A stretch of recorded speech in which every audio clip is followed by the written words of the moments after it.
L'età della pietra. La Sicilia è sempre stata una terra rigogliosa e la grande pianura che si estende alle spalle di Gela, nell'entroterra, era coperta di boschi secolari e ricca d'acqua e di animali. Sembra incredibile, ma qui vivevano rinoceronti molto pelosi, pelosissimi, e i grandi ippopotami. C'erano persino gli elefanti, ma erano piccoli, più piccoli di un cavallo. Le ultime tracce degli elefanti in Sicilia risalgono a 500.000 anni fa, ma secondo alcuni ricercatori potrebbero aver vissuto in Sicilia ancora per millenni. È però improbabile che gli Homo sapiens li abbiano incontrati, perché arrivarono solo 50.000 anni fa o poco prima. Però potrebbero averli incontrati gli umani Neanderthal. Fino a pochi anni fa si pensava che i Neanderthal fossero un gruppo umano diverso da noi, ma si è scoperto che una piccola parte del nostro DNA è neandertaliano. Quindi possiamo dire che è possibile che alcuni nostri progenitori abbiano incontrato gli elefanti nani, visto che la presenza dei Neanderthal in Europa risale ad almeno 500.000 anni fa. La Sicilia era un territorio ideale per vivere e molti umani arrivarono qui dall'Africa via terra, un viaggio lunghissimo a piccole tappe che richiese millenni. Ancora 12.000 anni fa nel Mar Mediterraneo c'era molta meno acqua di oggi e la Sicilia era perciò molto più grande. Era attaccata alla Calabria e molto vicino alla Tunisia. In queste grotte, scavate nella roccia 10.000 anni fa, all'età della pietra, vivevano i primi siciliani. Cacciavano soprattutto piccoli animali, raccoglievano frutti, radici, erbe e insetti, pescavano lungo i fiumi e il mare. Erano ghiotti di lumache e di granchi. Prima dell'invenzione dell'arco utilizzavano il propulsore, un bastone dotato di un dente che si posizionava in un incavo alla fine della freccia. Il propulsore permetteva di aumentare la potenza del lancio del braccio. L'età della pietra si chiama così perché non si conoscevano i metalli. Fabbricavano coltelli e asce di pietra, ma il legno, i denti, le corna e le pelli degli animali erano i materiali più utilizzati. Ogni giorno impiegavano poche ore per procurarsi tutto quello che gli serviva. Sembra incredibile, ma a quei tempi lavoravano molto meno di noi. Prima che gli esseri umani iniziassero a costruire capanne e palizzate difensive, si viveva nelle grotte e quelle sopraelevate erano considerate le migliori, perché lupi e leoni non riuscivano a raggiungerla e neppure eventuali aggressori umani, che comunque a quei tempi erano rari. La guerra non era ancora diventata un sistema fondamentale per arricchirsi. In effetti l'idea stessa di diventare ricchi non era ancora stata inventata.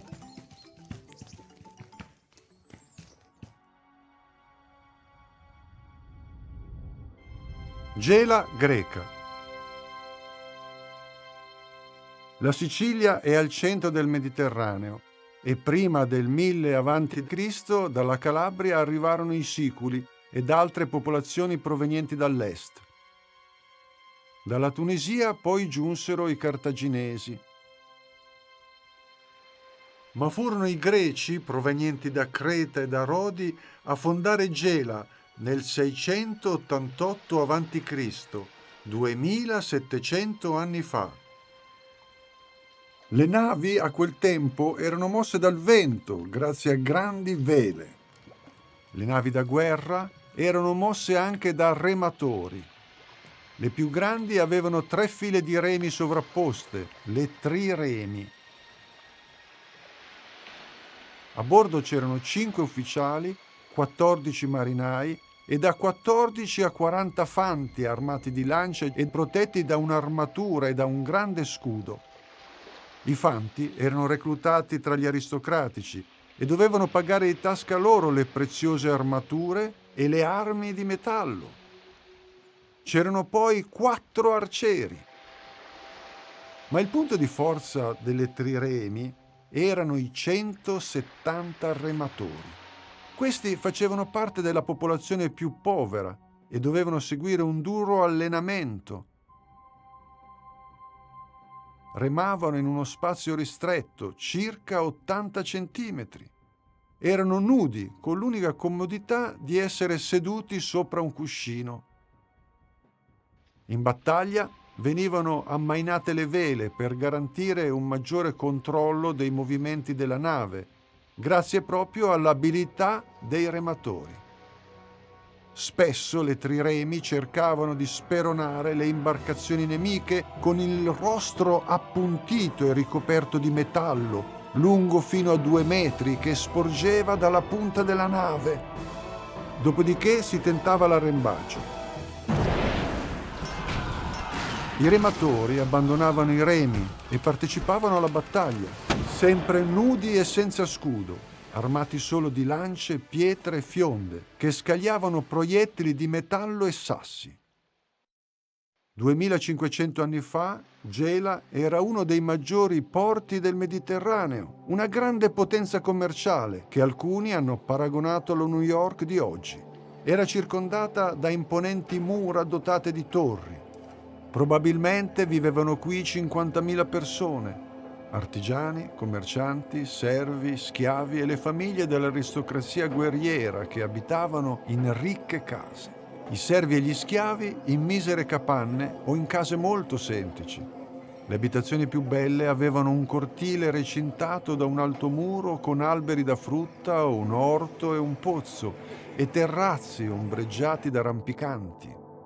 A Gela c'erano diversi templi, le terme e un grande teatro all'aperto a forma di anfiteatro. Roma a quei tempi era solo una piccola città-stato e dominava un territorio più piccolo di quello di Gela, e la sua ricchezza era molto inferiore. Ogni anno centinaia di navi scaricavano e caricavano merci provenienti da tutto il Mediterraneo, dalla Sicilia e dalla penisola italiana.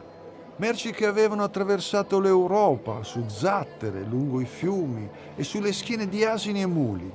Allora non c'erano molte strade e non si potevano usare i carri. Erano merci dirette verso i mercati greci e cartaginesi, insieme al grano, alle olive conciate, al vino e al raffinato olio gelese. Ma si commerciavano anche vasi, piatti di bronzo, argenti, gioielli, pellicce, spade e tessuti di lana provenienti dal centro Italia, tinti con colori rari.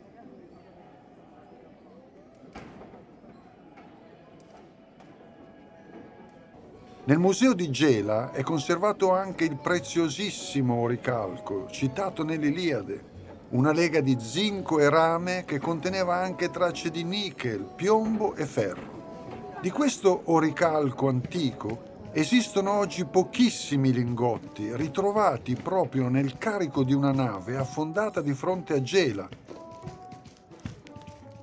I banchi del mercato erano pieni di ogni sorta di frutta e verdura. Ma 2500 anni fa, molti vegetali che oggi troviamo al supermercato non erano mai arrivati in Italia. Alcuni non esistevano neppure. I carciofi a quei tempi esistevano, ma erano molto piccoli. Arrivarono dal Medio Oriente e furono proprio i contadini siciliani a selezionare quelli sempre più grandi. Ogni anno sceglievano le piante che producevano i carciofi più grossi e ripiantavano quelle. Ci vollero secoli perché si ottenessero carciofi della misura di quelli che possiamo mangiare oggi. Poi questi carciofi giganti, partendo dalla Sicilia, si sparsero in tutto il mondo. Ma nella piana di Gela ci sono ancora contadini che coltivano gli antichi carciofi selvatici, piccoli e buonissimi. A quei tempi le carote non erano arancioni, ma marroni. Anche i piselli erano marroni.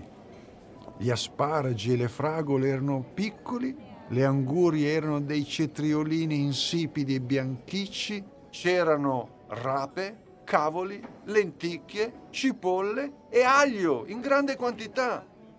Ma non c'erano pomodori, peperoni, mais, fichi d'India, patate, fagioli, pompelmi, zucche e zucchine che arrivarono dopo la scoperta dell'America. C'erano molte varietà di mele e di prugne. Non c'erano arance e neppure i limoni che furono importati dagli arabi nel Medioevo. Non c'erano banane, c'era l'uva. I fichi c'erano, ma niente albicocche, pesche e ciliegie che arrivarono solo dopo secoli dall'Oriente. E c'erano frutti che non si mangiano quasi più: cornioli, corbezzoli, giuggiole, sorbi, nespoli.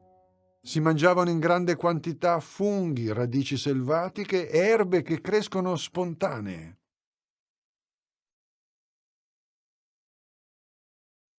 La cultura e il teatro.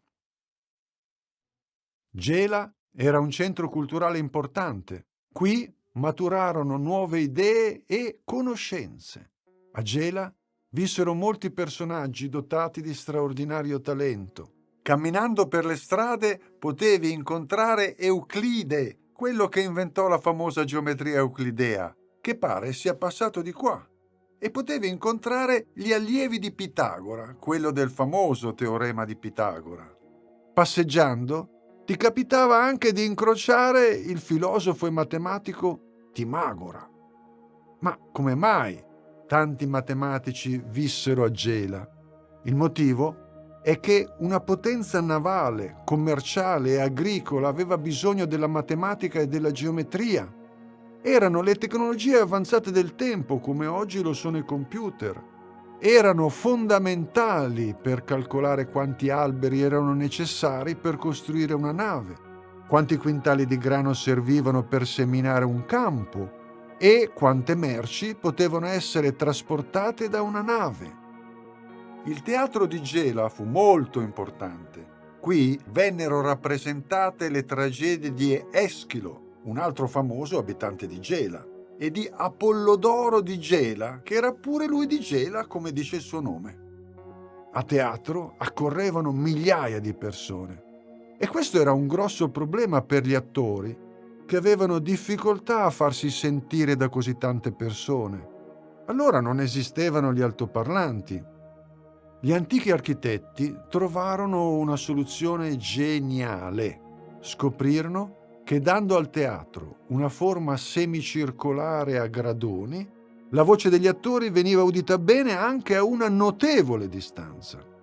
La voce era poi amplificata ancor di più grazie a maschere che funzionavano come megafoni. Inoltre, perché gli attori fossero ben visibili, le maschere ingigantivano le loro teste, indossavano poi imbottiture sulle spalle e scarpe che erano quasi dei trampoli. In questo modo apparivano molto più grandi. Il teatro era costruito in modo tale che al tramonto il palcoscenico avesse il sole alle spalle. C'erano specchi che riflettevano la luce della nostra stella e illuminavano il palcoscenico. Al tramonto i raggi rossastri del sole riflessi da questi specchi producevano una luce molto emozionante che veniva sfruttata per aumentare la drammaticità del finale delle tragedie. Gli antichi usavano anche effetti speciali. Ad esempio, facevano volare un attore sopra il palcoscenico sospeso nell'aria grazie a corde e a una specie di gru di legno nascosta da una nuvola dipinta.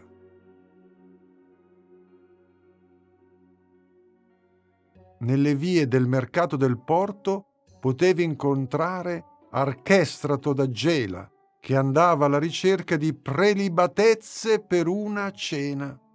Fu lui a scrivere il primo manuale di cucina, turismo gastronomico e buone maniere a tavola, fornendo le ricette dei migliori piatti del Mediterraneo sotto forma di consigli per un amico viaggiatore. Grazie a lui possiamo sapere cosa mangiavano gli antichi. Ad esempio, alcuni pesci venivano avvolti con le foglie di fico e messi a cuocere nella cenere rovente, Il pesce era poi condito con un filo d'olio e un pizzico di sale. Archestrato ci raccomanda di non eccedere con le salse, perché fanno perdere la fragranza degli ingredienti. Ci consiglia anche di pasteggiare con un massimo di 4 uomini, perché in questo modo si riesce a conversare meglio. A questi pranzi le donne non potevano partecipare perché era indecoroso che la moglie mangiasse con gli ospiti del marito. Al massimo potevano servire a tavola. Anche a Gela, come in Grecia, le donne erano molto discriminate. Non potevano partecipare alla vita politica, non potevano possedere terre o denaro e dovevano obbedire in tutto al padre e al marito. La società greca, come quella di Gela e delle altre colonie greche, era basata sul diritto di nascita. La vita dipendeva dalla famiglia dove nascevi e dal tuo sesso. I maschi dell'aristocrazia avevano tutto il potere e tutte le ricchezze. Sotto di loro stavano le mogli e i figli. Gli aristocratici erano i discendenti dei conquistatori. Sotto di loro i servi, discendenti dei popoli sconfitti come gli abitanti della Sicilia prima dell'invasione greca. Non potevano partecipare alla vita politica, non avevano diritti, non possedevano la terra ed erano obbligati a lavorare ricevendo come salario ben poco. I servi comandavano però sulle mogli e sui figli. Ma ancor peggio se la passavano gli schiavi, generalmente discendenti da popoli che avevano osato resistere alla conquista e che erano stati ridotti in schiavitù per punizione. Gli schiavi erano considerati animali, di proprietà di chi poteva comprarli, e i padroni avevano il diritto di fare con loro qualunque cosa, compreso ucciderli. La falange greca. I gelesi, come tutti i greci, avevano un modo molto particolare di combattere, chiamato falange. Era formata da diverse file di soldati armati di lancia e di spada e protetti da armature e scudi.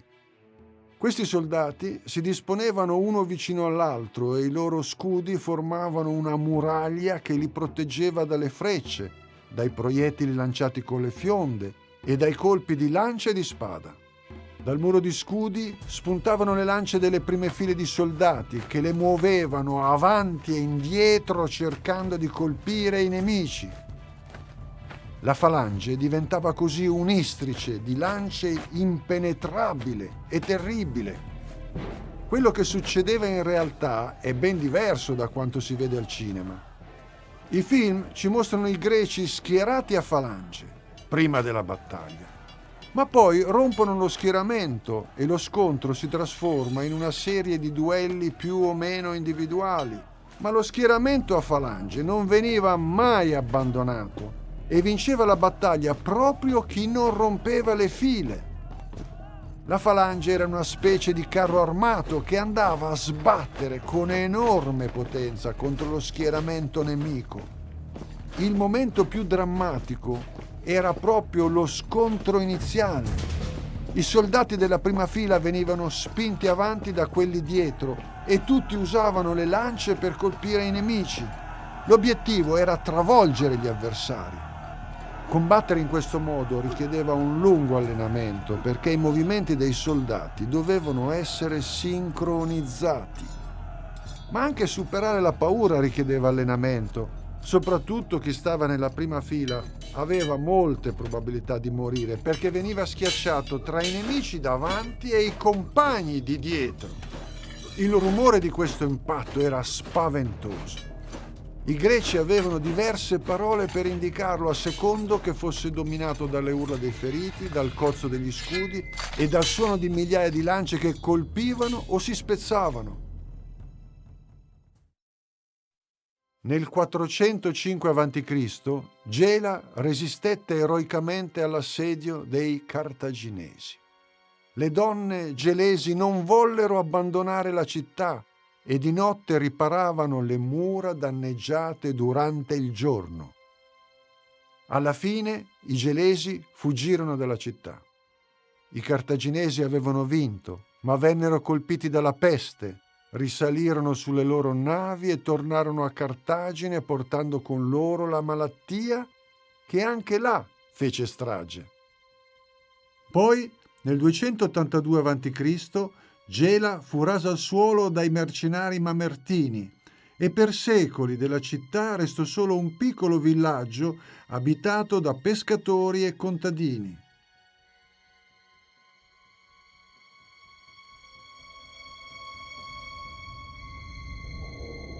Dopo secoli, Gela fu rifondata nel 1233.